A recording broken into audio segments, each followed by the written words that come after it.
It's good to see you. Thank you so much for joining us. Let's talk about Bucha. Ukraine has called out Russia for war crimes there. We know that some EU governments are pushing to impose new sanctions. The pressure is building on Putin right now. So what does this moment mean for Russia and the war in Ukraine? Well, certainly, Russia realizes how big this is. It's really enormous. The reaction is angry and really distraught from the rest of the world to see this happening. Now, I think it's important to note that no one directly yet can prove that Russia did this, but there are calls from many countries for a real investigation of possible war crimes.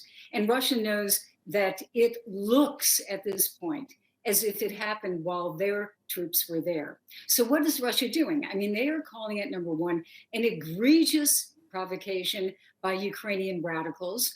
And then they're also very quickly going on the offensive and saying that it's actually fake, that that video that we've been seeing on our screens is fake. And this is what Russian citizens are seeing in the Russian media.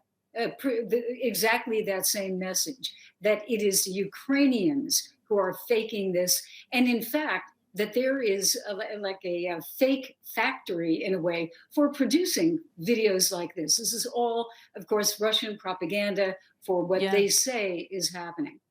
It's incredible to see and to hear how Russia is reframing this. Look, there are photos of civilian bodies on the streets of Bucha. There are satellite images showing a mass gravesite. And yet, as you laid out, the Kremlin is framing this all as fake. This is how Moscow is spinning this.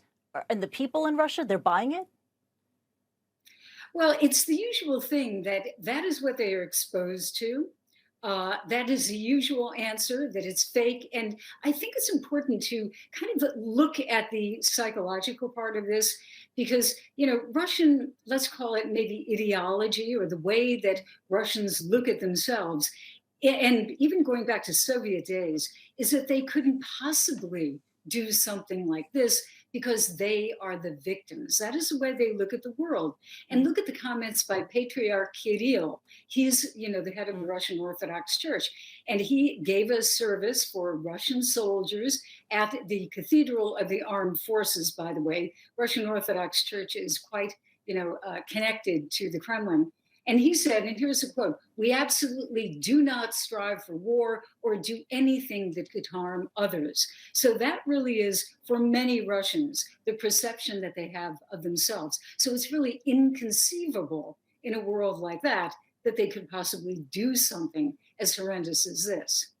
It was on Sunday when Patriarch Kirill, the head of the Russian Orthodox Church, urged Russian soldiers to defend a peace-loving Russia.